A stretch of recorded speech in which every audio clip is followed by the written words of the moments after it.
at that point, you're not there to play it safe. Like, if you're not taking risks, you're not competing. It's empowering, you know? I mean, anybody who's done a CrossFit workout, you finish your CrossFit workout, and you're like, I'm on top of the world. Yeah. Like a hunger for competition and like that super intense structure, routine. I still had that desire. Listen to the way people feel and the motivations for doing the things that they did.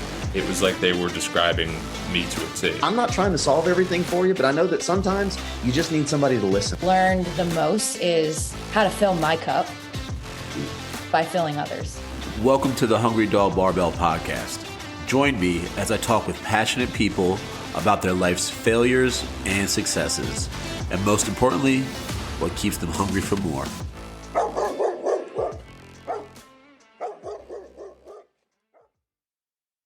Something like that. Maybe. I could be completely wrong. I'm pretty sure she was also on Angela's podcast because I'm pretty sure I listened to her. Kat, if you're listening, send Taylor an Instagram message and correct him on everything that he just She does. She does message me sometimes, and she'll like. I think she messaged me on the 31 Days thing and told me the poem haiku. I'm telling you, my DMs were filled with people. My Instagram was mostly people just correcting me. If you didn't know that, like, I think I'm pretty smart, but then like sometimes people just correct me. You know? I'm just surprised that at this point you still don't know how many months have how many days. How many months have how many days? I told you I like it to be a surprise. Okay, so here's a really dumb thing that I said in there, right? So for my icebreaker today, I asked people if they know how many days are in the month, right? But for the 12 o'clock class, I changed it up. I said, hey, say your name. I'm going to say a month. You tell me right away how many days are in that month. So the last guy, Matt, right? I just met him today, and I go, he says, Matt, and I'm like, December. And he goes, 31. I was like, oh, yeah, you got that really quick. He's like, yeah, December 31st, pretty big deal. You know? I was like, oh, my God, come on. Oh, my God. You know, it's like coaching moments like that where I'm, like, so on about other things. But then, like, that dumb moment, first time meeting this guy, I'm surprised he wasn't just tuned out right away. You know? Whatever, you know? You just gotta, like, make up for it in other ways. Okay, anyway, what up, dogs? What an intro. What up, dogs? Welcome back to the Hungry Dog Barbell Podcast. We're joined by, you know, the most repeating guest here. I think the only other person that's talked more on here besides me is Justin. He was on like 4 episodes in the beginning. You know, I gotta beat him. What's up? How are you? I'm doing good. How are you? We just did that nut-ass fitness that we did back there. So we'll get into that nonsense. But this is the first episode that I'm recording at CrossFit KOP. Yeah. And you're my first friend that I had come out. You I'm know? so excited. So that's awesome. I love this gym. This is a great gym. You know, like if you're a CrossFit nerd like I am, and I'm sure you are too, it's like you can just kind of feel it when you're there. You know, like you walk out here, you see all the pictures. Like there's so much history here. It's so awesome. Like you sent me the picture of freaking the old Games pounds from back in the day. You know, like signed by Dave Castro. Yeah, it's awesome. And then she's got like, I don't know if you saw the picture out there. She's got Klokov out. Oh, that's cool. I missed that one. Yeah, he did a seminar here like a while back. So she's got him snatching, and he's snatching like 700 pounds or however much it is. So cool. But yeah, it's cool to just walk in here and there's history all on the walls, you know? Like, obviously her dad told the story about her beating Tanya Wagner. And anyway, how are you? Let's first talk about the CrossFit Games. Like, we'll get into that. Like, coming home, how do you feel not being surrounded by thousands of people every day again? It was such an experience. Yeah. It was really cool. Especially, you know, coming off a year where couldn't see anybody. Yeah. Basically no human contact for a year, and then going to the CrossFit Games. It was the first time that I'd ever been to the Games, so that was really cool. And I was there for 8 days. Damn. It was incredible. Yeah. One of the coolest things, I was talking to somebody about this while we were there. So most of the time when you go to an event with that many people, like think about like a concert or a football game or something like that, there's always those assholes that like start fights, or like, you know, somebody bumps into someone and they take it the wrong way, and then all of a sudden everybody's screaming at each other. Right. That doesn't happen at the Games. Yeah. Like, not only does CrossFit have the fittest fans, CrossFit has the nicest fans. That's crazy. Yeah. And I think a lot of it has to do with the fact that we all just work out all the time, and like our endorphins are just through the roof. and we're just generally happy people. Yeah. Like, it's so cool. Yeah, everyone that's going to the games to watch, like, they are so pumped. Yeah. You know, that's what they're worried about. And, like, my friends over at Delco, they even told me, like, one of their dudes, they thought that he was going to get, like, wasted every night. You know, they said that he drank, but, like, he was like, dude, I got to go work out with him. Yeah. You know, because, like, the workout, I'm going to meet so many people there. You know? So, like, that's awesome, man. I actually met the owner of Delco. DeVito there? Yeah. Yeah. He in the lifting area, the spectator lifting area. He's in his Delco shirt, and I yelled at him across the room. I was like, "Hey, I've been there." Yeah. And he goes, "Delco?" Right. I was like, "Yeah, I went there with Taylor." Yeah. Because he wasn't there the day you were there, right? No. But was the other owner, the female, was Andrea there the day you were there? Ooh, I don't remember. She I know might- Bree was there. Bree was there. Dre might have come walking through, but did he tell you how they got to the games? No. So him and his partner won the team series for their age division. That's legit. Yeah, so he got 4 tickets, right? And then I think so, like 8 of them went, like pretty much all of their coaching staff. Yeah. And then someone else won like another 4 tickets. Yeah, so like That's so cool. so that was his first experience at the games too. You know, like your first one is the first like real return of the games. Yeah. That's it was awesome. it was so cool. And it was so cool to see everybody so excited to be there and like to have, you know, a quote unquote legitimate games, because I think a lot of people kind of felt like last year, you know, yes, I think at the end of the day they found the fittest on earth, Yeah, but the fittest it were wasn't proud. the same. Yeah. It wasn't like, especially losing kind of a year in Madison. Yeah. You know, because they built it up, and the year before that was kind of like the first real year there. So you thought that Dave Castro always ups the ante, like he did this year. So what would have happened if we got 2020 or 2019, whatever the year was? But yeah, it's cool that like for everyone that got to go out there. I've never been in the games. Have you ever been to a regional before? When those were around? So this is your first like big event. Yeah, I never went to a regional event. I never went to a sanctional. I tried to go to a semifinal this year, but it just didn't work out. So that was like my first. I had been to the Granite Games. Right. I competed in the Granite Games back in 2017. That's in like the Midwest too, right? It was in Minnesota. Yeah. Minnesota? Yeah, Minnesota. St. Cloud, Minnesota. Oh god. But that was like before it was a sanctional or anything. So like it was relatively big, but not anything near, you know, what the semifinals are now, and obviously what the games is. You ever been to Wadapalooza? No. Oh man, that's surprising because like that's one of the ones that's been like cool for a while now. Yeah. You know what I'm saying? It's all like, I mean, it's all stuff that I've wanted to do. And, you know, I did the Wadapalooza qualifier a couple years ago. I did the Granite Games qualifier a couple years ago. Yeah. But I was always doing the indie qualifiers, never the team qualifiers. Yeah. I think maybe I could have qualified a team one year, but I wouldn't have made the cut indie Yeah.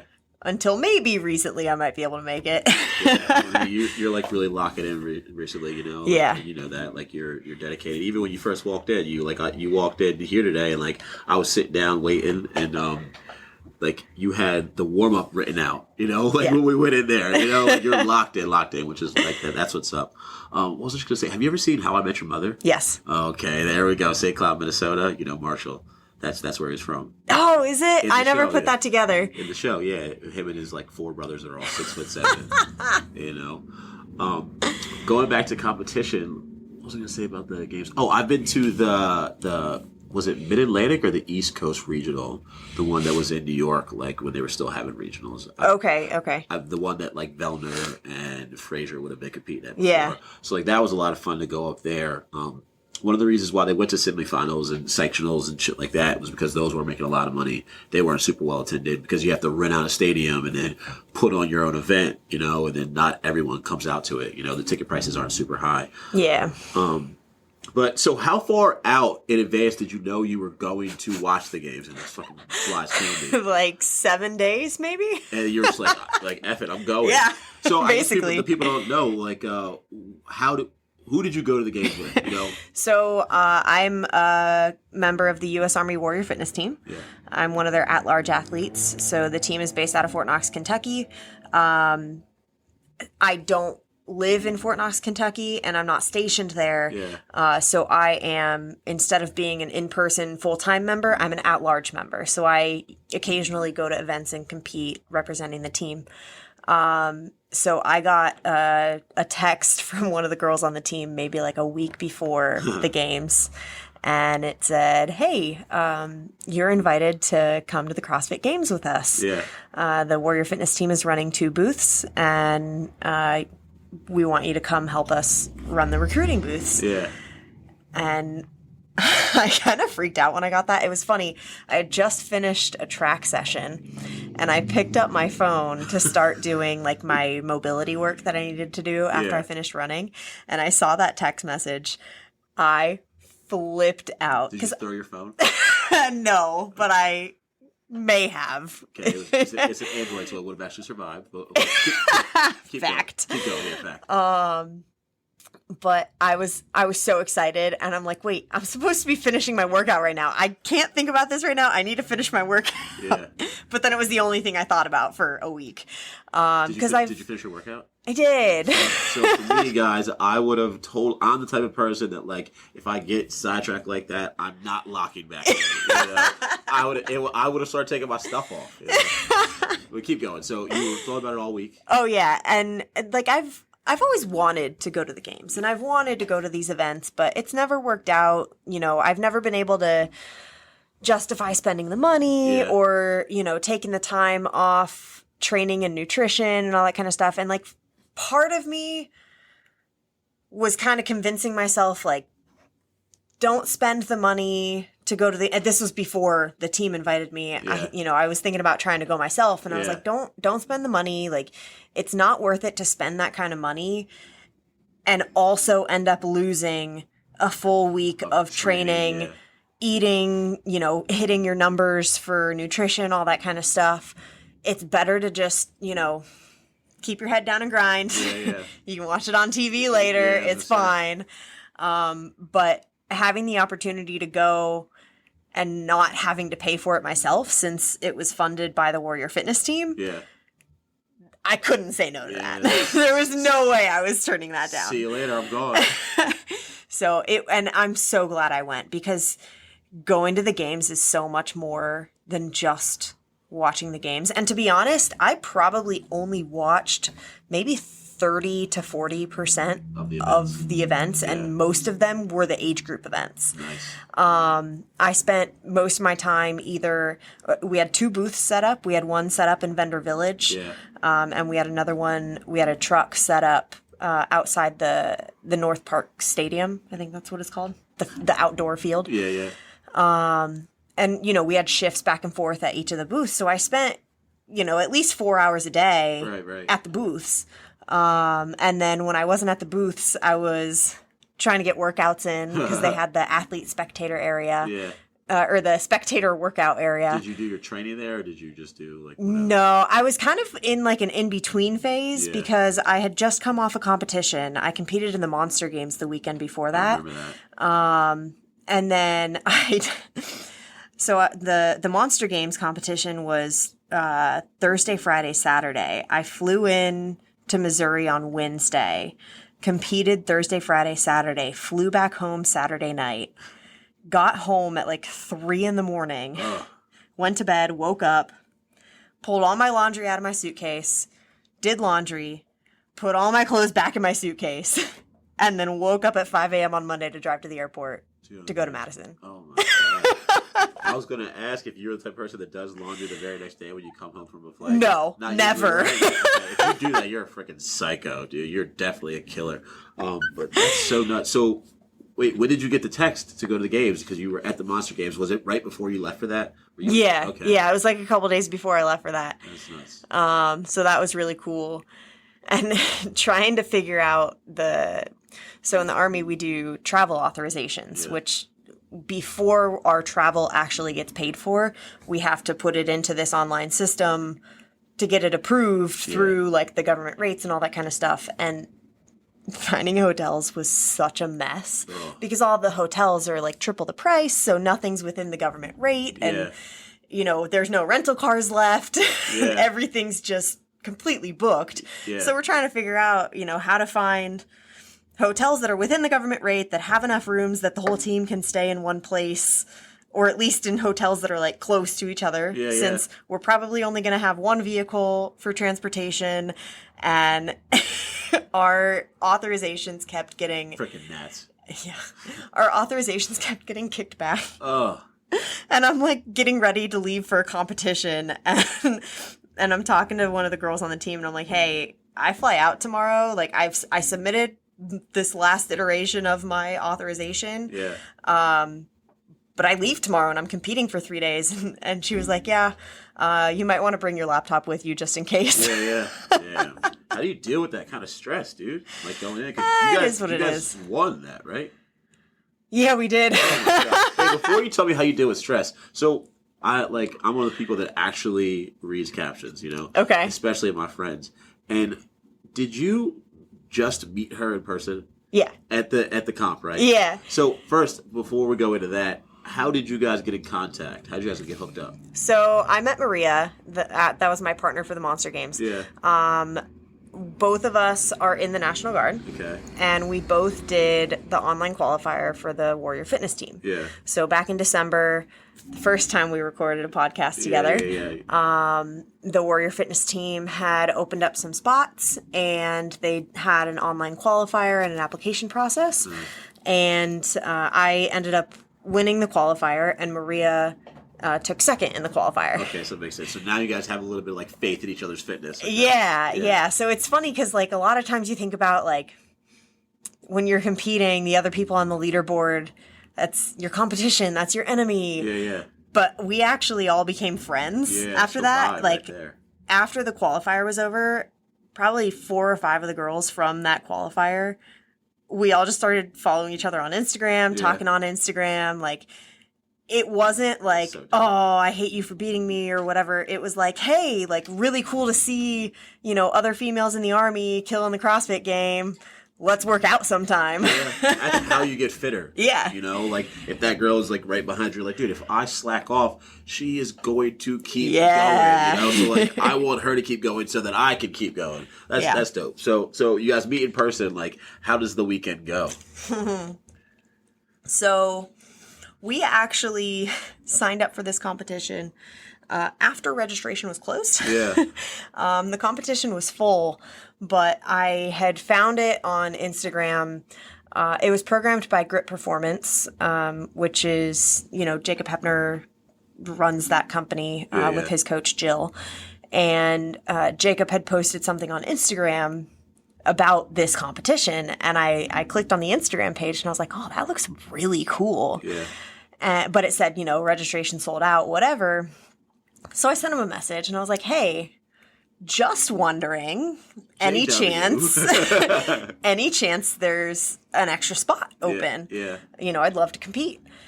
And he goes, actually, yeah, we can take another female RX team. I was like, awesome, I'm in. Sign me up. Yeah. So at the time, I was like, I don't know who I'm going to compete with. I'll ask Maria, see if she's interested. Yeah. If she said no, I really didn't know what I was going to do. But I reached out to Maria. I was like, hey, you want to do this competition with me? And she was like, oh my God, yes, let's do it. Yeah. Where's she live? She lives in North Carolina. Okay. Yeah. So you guys both have to fly out there. Yeah. Yeah. So we decided to fly out the day before. The competition started Thursday night. So we could have flown in Thursday morning, but that would have just been really stressful, like trying to get to the Airbnb, go grocery shopping, get ready, and then have to like get there to check in, athlete briefing and then compete. It just would have been a lot to do in a day. For real. So we flew in on Wednesday, did some grocery shopping. We had our little we kept calling it a mini athlete camp at the Airbnb because we would just we just meal prepped a bunch of food on Wednesday. Yeah. And then started the competition Thursday night.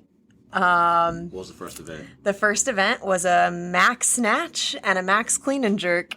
Do you pick or you both have to do both? We both had to do both. Oh my God. And our scores it was 2 scored events, combined total for the max snatch and then combined total for the max clean and jerk. Oh my God. Yeah. So over the 3 days, we had, I think it was 12 scored events. It was like a mini games weekend. Yeah. Yeah, like we're supposed to do an in-house comp here tomorrow when there's three events and then there's a final if you make it there. Yeah. But dude, I'm not looking forward to possibly doing 3 workouts. Like, okay, God. But so how'd the snatch and clean and jerk go? Good. I was hoping to PR my snatch. Didn't quite make it. I hit 190, and then in my third, so we had 3 attempts, 20-second window. Oh, okay. And in my third 20-second window, I got 200 overhead twice, but I missed it both times. But that was, my PR is 195. Yeah. So I was very happy to hit 190. First event of a big competition, feeling a little nervous, lifting under the lights. That was exciting. And then we moved on. We had a 1-minute transition into the clean and jerk. And I ended up tying my clean and jerk PR at 240. There you go. Which was really cool because my clean and jerk is a lot more inconsistent than my snatch. Yeah, we talked about that. Yeah. So I was very happy to be able to hit 240 again. That's dope, dude. And like in that small time frame too. I was just gonna say, like, I don't think what CrossFitters think about is like, and ZT, like Zach Tulander or whatever his name is on Instagram, he's a weightlifter. He was talking about this the other day, like at the games, right? You see an athlete miss the first snatch, and they have that however long window so they could go right again. That's like, we would call that a double. Yeah. You know? So like pulling on 200 twice like that is like pulling on it. Like if you hit it or not, if you get it overhead, like that's a double. You know, so that, and then to go on to be able to tie your clean and jerk, that's nuts, dude. What was your favorite event of the weekend? Ooh, favorite event.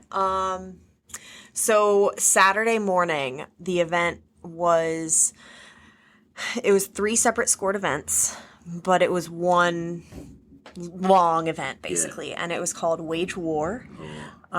It was basically that gym's, so the competition was run by Midwestern Built, and it was their version of a hero wad. So there was this woman at their gym, her name was Sebi, and she was killed in a car accident earlier in the year. But her motto, she was very into her faith, and she was actually about to move to, I think, Japan to join like a mission project or something like that. I don't know too much about it. But she was basically like dedicating her life to her faith and her church and all that kind of stuff. And her motto was to wage war on the evil in the world. So Saturday morning's workout was a hero wad dedicated to Sevi. It was called Wage War. And we all had bracelets that said Wage War, and then on the other side of the bracelet it said Sevi. That's why I love CrossFit, dude. Like stuff like that. Oh, it was like so devastating hearing the story, but so incredible being able to be part of that experience. It started with 8 rounds of a 50-meter swim and 10 dumbbell cleans, double dumbbell cleans. So while one partner was swimming, the other one was doing dumbbell cleans. So you do that for 8 rounds. And then as soon as that's over, you run over to the rowers and you do a 2K partner row in a weight vest. Like you break it up however? Or? Yeah, break it up however, but you have to wear a weight vest. And then you get off the rower. And then you get off the rower, and it's a 2-mile vested run holding a 3-foot rope.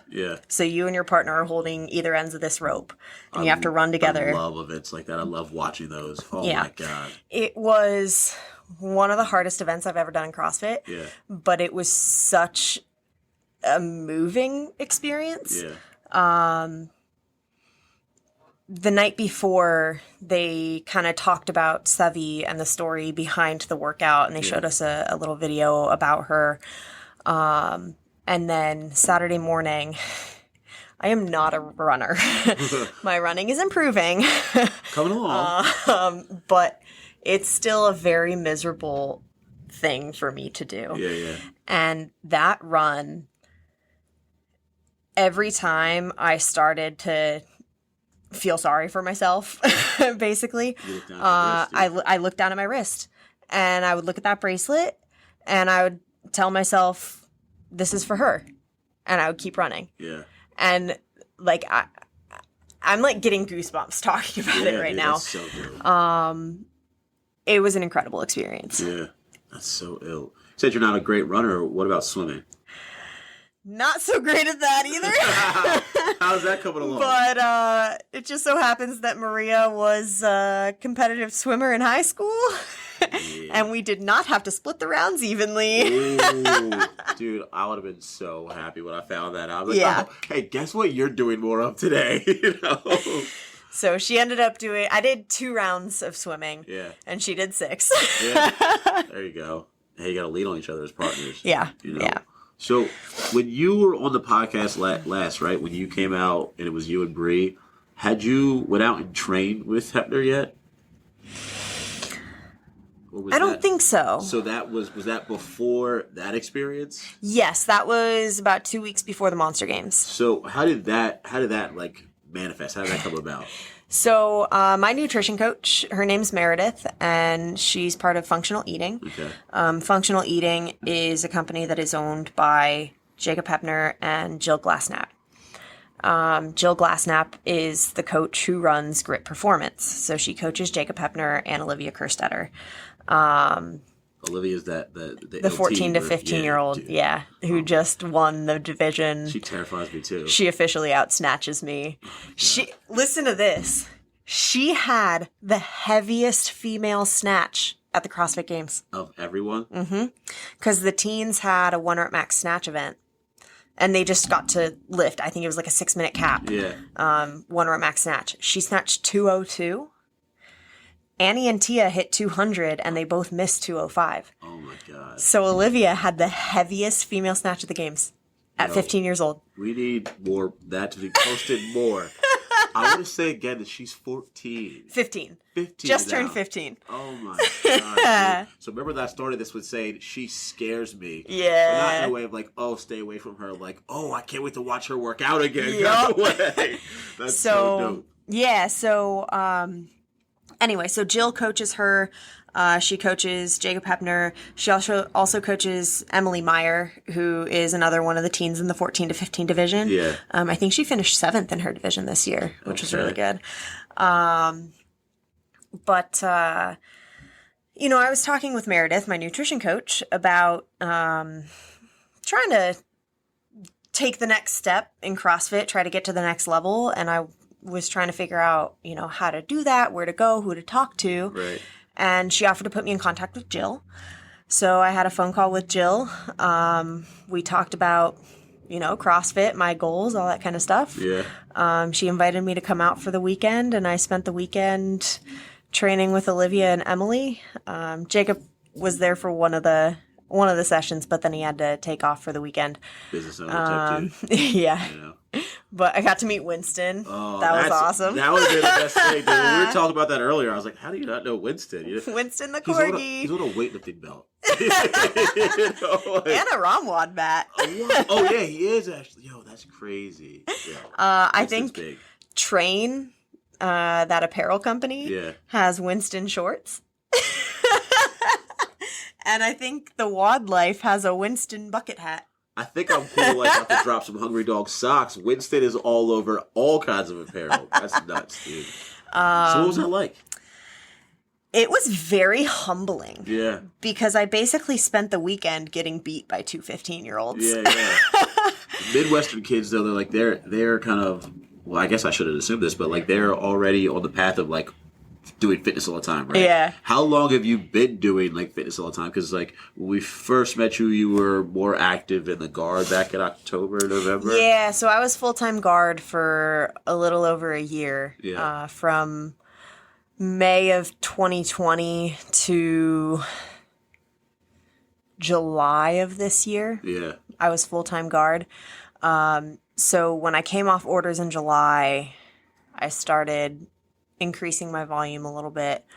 And now, as of Monday, this past Monday, I am officially following Grit Performance. So that's my programming now. Yeah. Working with Jill, and my volume has increased significantly. It's fun, though. So, like, oh, my God. How much do you think they're fitnessing day to day? Olivia, and then what's the other girl's name? Emily. Emily. How much do you think they were fitness? A lot. A lot? Like they're already on their 2 to 3 sessions a day. They've been doing that already? Yeah, yeah. God. That's why they made it to the games. Yeah. They're incredible athletes. Yeah. Dedication. Like, just everyone listening, think about what you were doing at 15. You know, like when we had 2-a-days on the football team, right? Like we're there at 7. We're running through drills for 2 hours, you know, and then we're going to eat lunch for 2.5, and then we have a second practice later on. But it's like, it's not like what I just watched you do, you know, because like the first 3 days are hard. The coaches intentionally make it hard, you know, because then like they weed out some of the kids, you know, like just to be honest. But then after that, you enjoy it, you know. Yeah. You didn't look like you enjoyed a lot of the stuff that we were doing before, you know. Honestly, though, I was. Yeah, like you like, love it. It hurts in the moment, but yeah, it hurts in the moment, but I absolutely love being in the gym. I love training. Yeah. I love spending my entire day in the gym. Yeah. It's a lot of work, and it's really fucking hard. Yeah. But I love it. And if I didn't love it, I wouldn't be doing this. Yeah.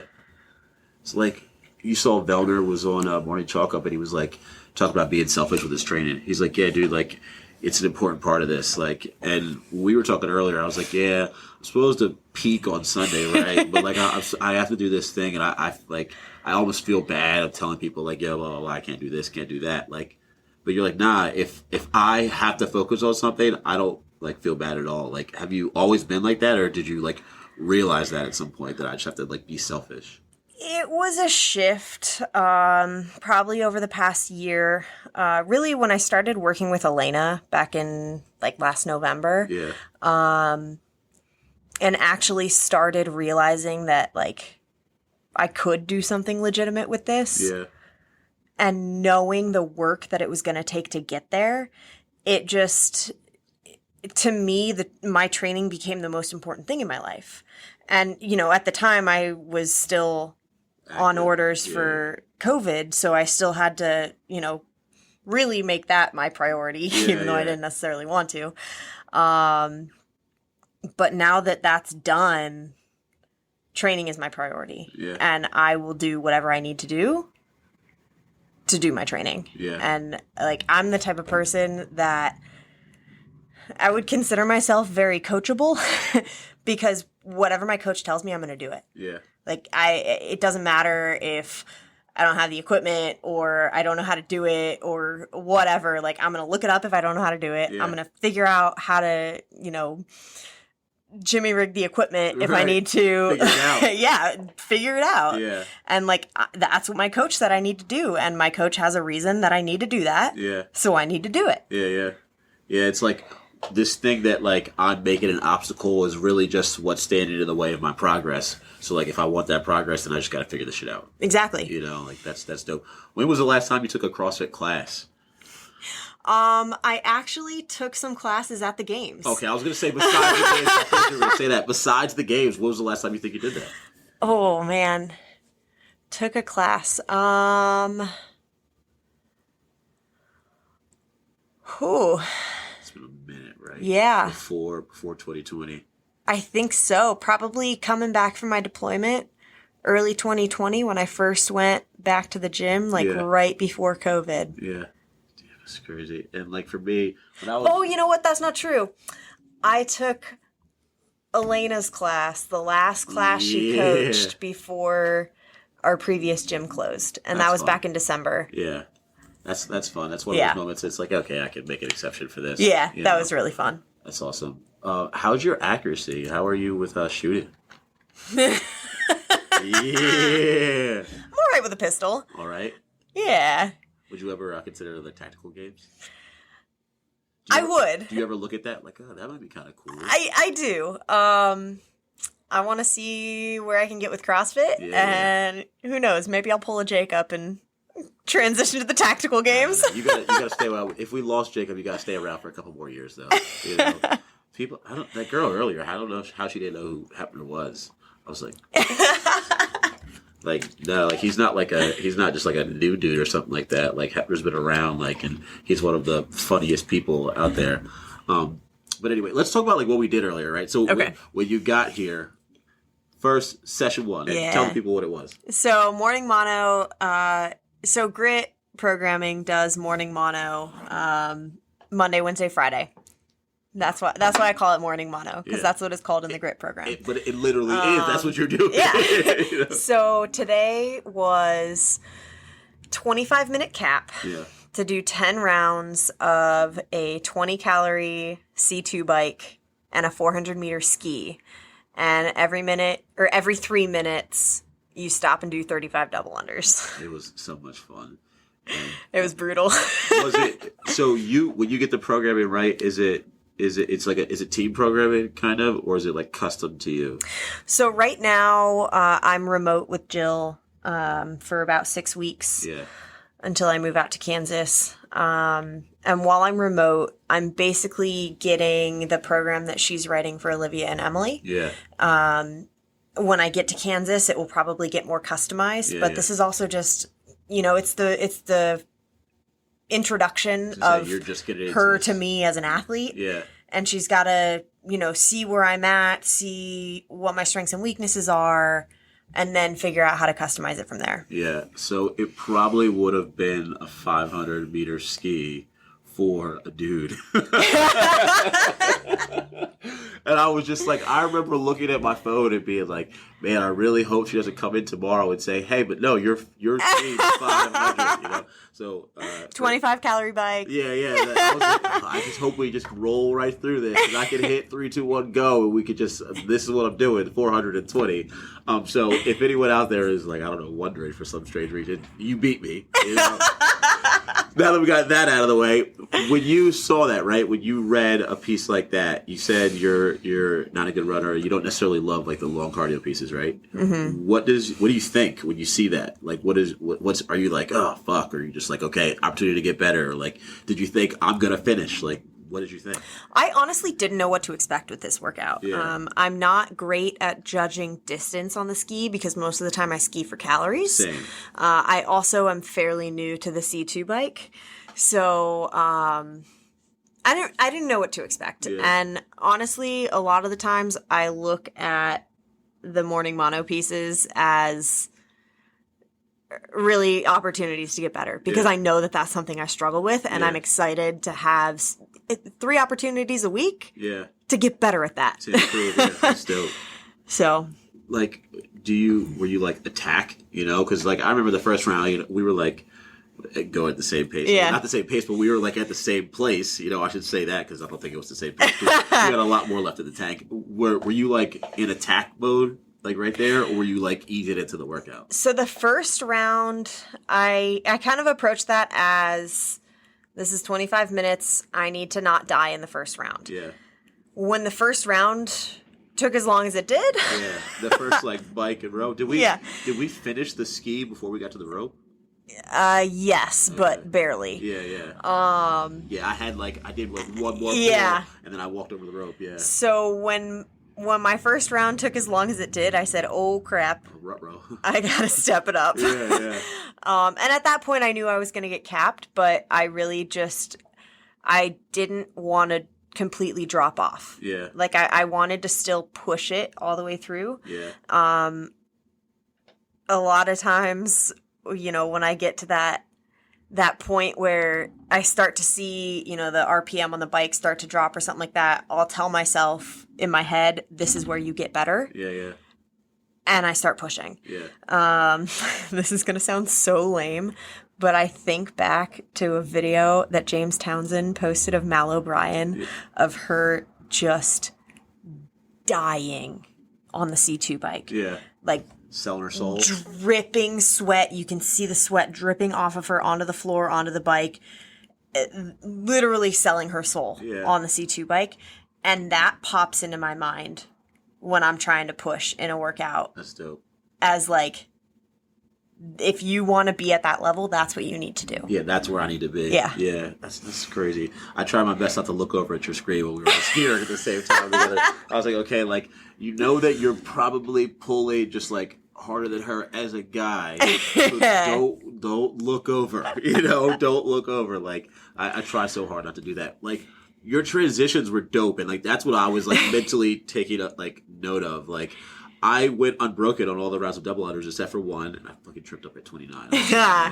But like you were already spinning the rope before. I was like, what? Like, what's your transition game? Like, how did you pick the rope up so fast? Like, I hung mine up. So, like, I didn't even have to untangle it. Like, where did you pick that up, and how do you transition so fast? I think that's just something that I've been working on a lot is, like, that's something that I always talked about with Elena is, like, you have to have efficient transitions. Yeah.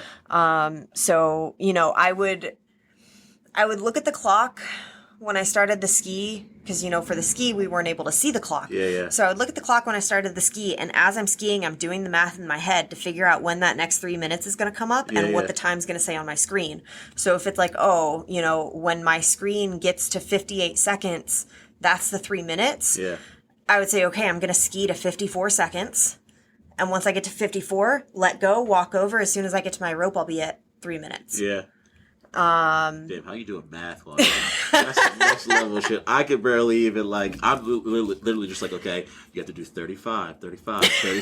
Like, now you're talking about you're doing addition, subtraction and shit. Like, how you do that? So that's actually something that Chris Hinshaw talks about. Yeah. I had the opportunity to do an aerobic capacity session with him when I was at Mayhem a couple months ago. Yeah. And one of the things he talked about was one of the things that separates an elite level athlete from everybody else is they are so dialed into their fitness that while they are at that, you know, 80-90% heart rate, they can think. Yeah, that hyper awareness. Yeah. I was watching the and games. They can strategize. And, you know, you go into a workout with a plan, but most of the time that plan falls apart and you got to come up with a new plan while you're at, you know, 90-95% of your heart rate. Yeah. And so being able to actually think through that stuff, like, that's why Rich is as good as he is. Yeah, exactly. Because his fitness is at such a high level that even when he is selling his soul, he can still think strategically. Yeah. Like at the games, right? There was, I forget what event it was. I think it might have been one of the last ones. It might have been their lift event. Which one did the teams do? Did they do snatch or clean and jerk? I don't even remember. They did front squat, so I don't think it was. They front squatted on the turf. Yeah, they front squatted, so I don't think it was that. And there was one event, and Rich was in the middle of it, and he had his whoop on, and his heart rate was still like 155, and it was like right at the tail end of the workout. He was moving at the time, you know, he was currently moving, and it's just like, wow, this man must dig himself into a hole in training so hard that you're at the games. Yeah, and like. Probably the first round of that workout, I was already at 140, 150. You know, by the end, I think I peaked at like 190, something like that. Like whenever I was like really pushing hard. So it's like, damn, dude, you know. But yeah, like that hyper awareness to like be able to game plan. Like, okay, I'm not going unbroken on the double unders. Got to figure it out somewhere else. You know, that's nuts, man. Yeah, that transition is what it's all about. So. Well, and that's, I mean, that's kind of something that I think Rich and maybe Matt Frazier have talked about. I saw a picture on Instagram earlier, and it was, I think, a quote from one of Rich's post-event interviews at the games, and he said something along the lines of, like, this is like a rest day. Yeah. And I guess Matt Frazier was saying the same thing during one of his interviews at the West Coast Classic, where it's like, when you're training at that level, these competitions are almost... Not really like a deload, but it's less volume than you're normally doing. The intensity is probably harder. A lot higher. Yeah. But the volume that they do in training is so much more than they do at the games. Yeah. That they can get through the games and recover just fine, which is why they're as good as they are. Why Matt Frazier was dominated. Yeah. You know, and then like you see Tia got that same thing from them. You know, yeah, because with an event like that, when it's so many days and such high intensity over so many days, the thing that's going to separate people by the end of it is your ability to recover. Yeah. They're all really fucking fit. Yeah. But if they can't recover, that's where they're going to lose it. Yeah. I think Matt's got a quote like when he first started winning, like maybe a year or two, and he was saying something like he might have been down. And he was like, "Yeah, they still got to come fuck with me on Sunday," you know. Yep. And then a year or two later, like Sunday didn't matter anymore. Yeah. You know. But in his world famous thing, where like he's not even looking at the other competitors, he's moving Savant out of the way. You can see the clock, like. the best thing that I've ever heard from him, and that I tell athletes, is like, yo, his training, that he said it like out of his mouth, is all about negative splits. Yep. 45-minute clock, and like I'm repeating things, negative splits. Like I need to get faster. You know, like it's the same or faster, and like that's my fitness. Yeah. You know, so now I could go do your 12-minute workout, you know, because I push myself super high for 45. Yeah. You know, and I've done that for 6 days a week, you know, so like I just keep getting better. But that's dope, dude. So now like you're going to this new training. Actually, let's talk about the training a little bit more. So you got 3 days of mono. What do you do on the other 2 days? No, we didn't even say it. You have 3 sessions a day. How do you do that? How do you get yourself through that? I really enjoy it. Yeah. So Monday, Wednesday, Friday, I have morning mono, and then I have 2 sessions after morning mono. Yeah. Tuesdays, I have 2 sessions, no morning mono. Saturdays, I have 2 sessions with no morning mono, and then Thursdays and Sundays are rest days. Do you leave throughout the day? So right now I am at CrossFit Raid, which is about a 25-minute drive one way. So it's just far enough to be really inconvenient to travel there multiple times a day. Yeah. So for now, I'm basically just, I pack all my food, hang out in the lobby, eat lunch, hit my next session. But when I get out to Kansas, hopefully I'll be living close enough to the gym that I can go back and forth throughout the day. Yeah. It probably wouldn't be as bad if I woke up a little bit earlier, but I also just like to sleep. So you get the most amazing sleep. Have you always been that way? No. How did you train yourself to be a great sleeper? I stopped waking up at 5 a.m. Facts. Yo, Alex, tell that to Amy. I could be a better sleeper and athlete if I stop waking up at 5 a.m. Oh, yeah. There we go. Okay, so better sleeper. Do you take any sleep aids? No. Oh, man, that's what it is. You get rid of those, Maybe. Yeah. I think it depends. Yeah. 'Cause I think there's some stuff out there that can definitely help people who need it. Yeah. Josh Bridges yelled on Savant's podcast about get rid of melatonin. I felt like he was yelling directly at me. Melatonin is tricky because if you take too much melatonin too often, then you will naturally start to produce less melatonin. Yeah. So then when you're not taking melatonin, you don't have enough to make your brain realize that it's time to go to sleep. But melatonin can be very useful in certain situations. Like if you're traveling and trying to reset to a new time zone, or if you're trying to shift your bedtime earlier. Like if you want to try to shift your bedtime like 2 hours earlier than your normal bedtime right now. Yeah. If you start taking melatonin 2 hours earlier when you want your bedtime to be, that'll teach your body to start producing melatonin around that time. You can't do it long term. But it can be useful for helping to shift your bedtime. Shout out to Allison Brager. She's a PhD neuroscientist who studies sleep.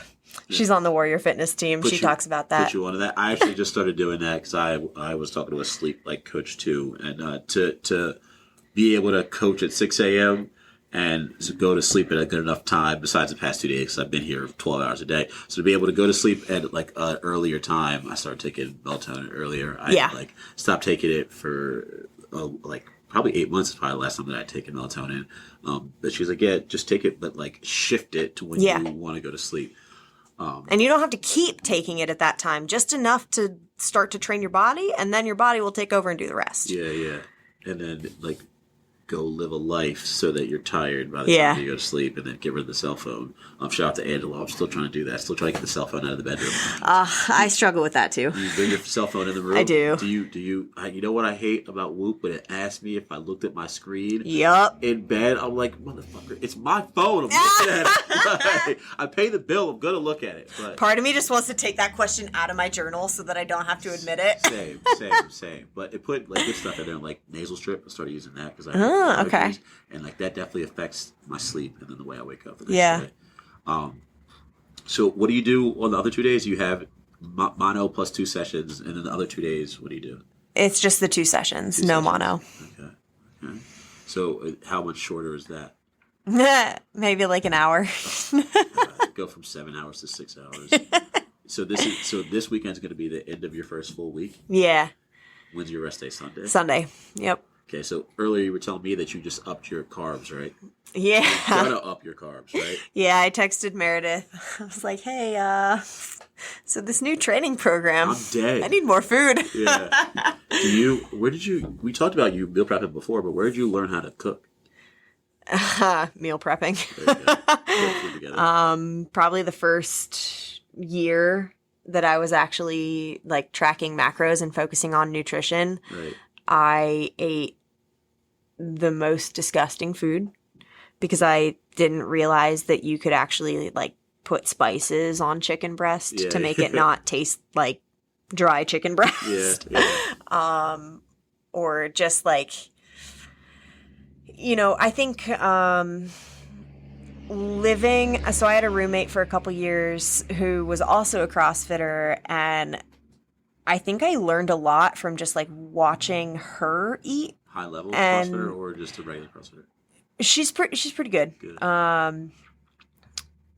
And she also, she was tracking her macros and all that kind of stuff. Yeah.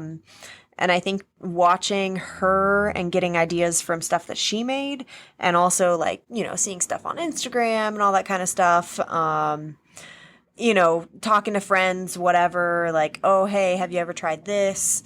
And just accumulating little pieces of information Little over worms. the years. Yeah, all over the place. I've been cooking my own food for 5 years at this point. So 5 years of just gathering random tidbits here and there. Yeah.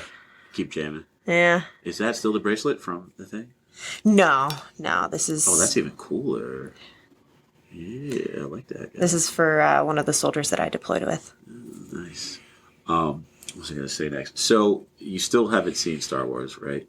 Okay. I have! No, don't lie. Okay, so you have a shirt that has Homer Simpson on it right now. Yes. With donuts. Have you seen The Simpsons? Yeah. Okay, what My else? dad, that's like his favorite show. Simpsons? Yeah, we had like a whole bookshelf of Simpsons memorabilia growing up. Yeah. And every Sunday night we would have Sunday night family dinner and we would watch The Simpsons after dinner. Have you seen the movie? Yes. With the dome? Okay. One of the worst good movies ever. Yeah. It was pretty bad, but I love it. Who do you think would win in a fight between Jason Bourne and John Wick if John Wick just got another dog killed? I've never seen John Wick. You've never seen John Wick? No. Don't you love dogs? Yes. Okay, so it's sad about the dog too. So okay, watch that. You've seen Harry Potter, right? Yes. Okay. Well, 5 of them. 5 of them. Which 5? The first 5. You haven't seen the last 3? No. And my cats are named after Harry Potter characters.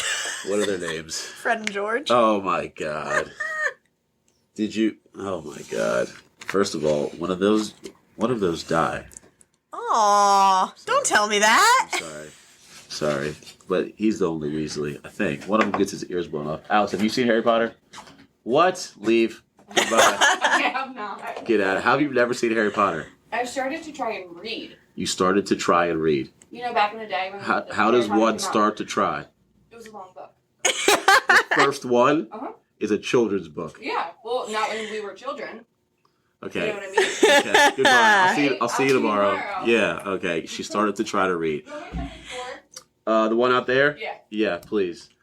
Honestly, for like young adult fiction, Harry Potter is kind of long. The first one, I guess, maybe. It's like 212 pages. Yeah, most young adult fiction books are like 100. Okay, it flies by though. The first one, the words are like 14 inches long. Okay, but oh my god, Harry Potter, Harry James, he's the GOAT. Did you like the first 5? Harry James? Harry James Potter.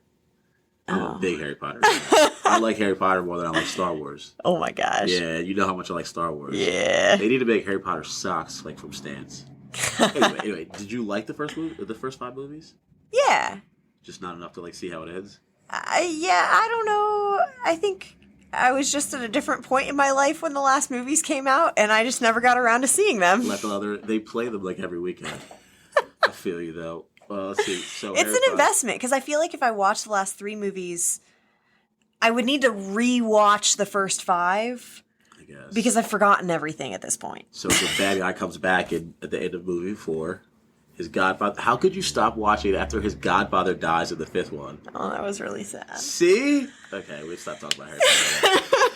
So, I don't think we talked about it on here yet. You are signed up for another competition now, right? Yes, I have 2 competitions next month. 2? Yeah. Oh my god. So let's talk about, what was it, Monster Games? That's the one you just did. Just did Monster Games. That was the one I did with Maria. What's next? Next is on September 11th in Hagerstown, Maryland. Okay. The competition is called Metcon Rush. Oh, okay. I'm competing in the elite individual division. Nice. So that'll be a lot of fun. They announced what, the first workout? Yes. What is it? It is 5 rounds with a 10-minute cap, 4 bar muscle ups, and then a round of DT. Nice, nice. How are your muscle ups? Good. Okay. So you're excited for that workout? Yeah. Because it's got the barbell. Yeah. What's your DT time regular? I have not done DT in a very long time. Oh, okay. Yeah. Think you go sub 7? Yeah. Okay, so we're looking for you to finish that workout, right? Yeah. Okay, there we go. That's awesome. Are you pumped up for that competition? I'm so excited. It's going to be so much fun. I'm competing against some really, really good athletes. Yeah, buddy. Yeah. Talk about like opportunities to get better, and like that's a hell of a one right there. Yup. You know? It's kind of like the reset of the competition season too. Yeah. You know, like all this stuff will start to roll out October, November after that. Yeah. You know. So, and that competition I'm actually really excited about. So I'm competing representing the Army Warrior Fitness Team. Okay. And the competition is on September 11th, and it is sponsored by the Maryland Army National Guard. Nice. So that's really cool. Yeah, it's a big deal. Yeah. Is it just a 1-day comp? Yeah. Okay. What's the other one? The other one is the following weekend in Green Bay, Wisconsin. It's a team of 4 competition. I'm doing that also with the Army Warrior Fitness Team. Yeah.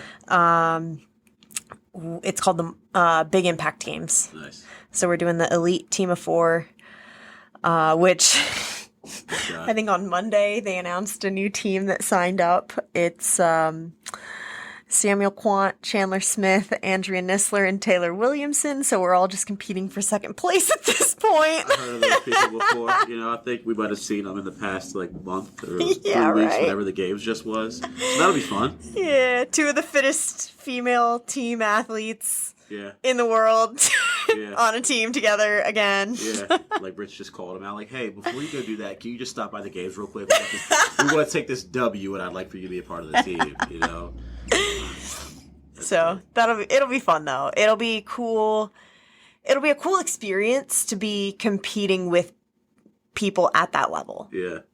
So Is it'll be fun. that a 1-day one, or is that a weekend? It's 2 days. It's Saturday, Sunday. Team of 4. Yeah. Another one's individual.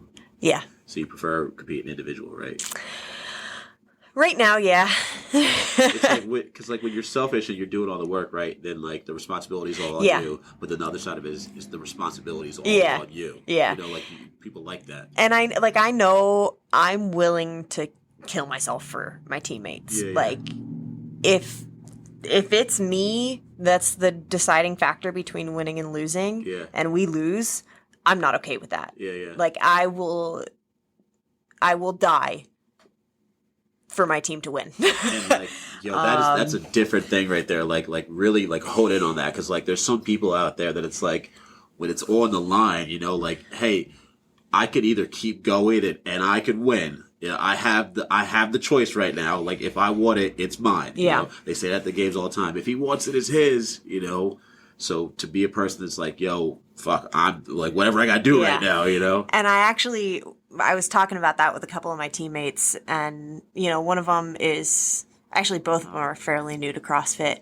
And one of them I don't think has ever done a team competition before. And we were talking to him, we were like, listen, being a good teammate, you need 2 things. You need to be willing to die for your team, and you need to not have an ego. Yeah. And as long as you have those 2 things, you will have a good team. That's it. Right. Do whatever you need to for the team. Don't let your ego get in the way. Yeah, yeah. Super important. You know, like you got to be there. Yeah. You know, like, hey, we got this far. Yeah. You know, like I love watching those moments where it's like Medeiros, right? He didn't win an event till the very last one. Yeah. And like, how did he win it? Like he went back rack to front rack and then just kept going. Yeah. You know, like he could have he had stuff locked up and he probably could have. He could have, like backed off, but he's like, no. Yeah. Like this is my opportunity right now. Like I'm going to win this. Yeah. So that was dope. But yeah, that's cool. Like take those opportunities, man. Like when you can win it, win it. Yeah. Like do that damn thing. So like, dude, I feel like there's no one that I've asked this more times to, like what are you hungry for now? Right now, I am so excited to get to Kansas and really, really start the season. Yeah. I want to make it to the games. Hell yeah. Last year That's my goal. You got to shoot up, Yeah. Like it's like me and Angel talk about it all the time. Like you guys say this shit out loud. Yeah. Like last year you're like, oh, I want to do well in the open and put myself in position. Like now it's like, nah, like nah, fuck that. Like I've done well in the open. I want to go to the games. Yeah. And believing that is a realistic goal for me has not always been the case. Yeah. And that's been a big mental shift probably over the past 6 months. But now I fully believe that I can get there. That's awesome. And I'm going to fucking do it. Hell yeah. All right, dogs, we're in it on that, man.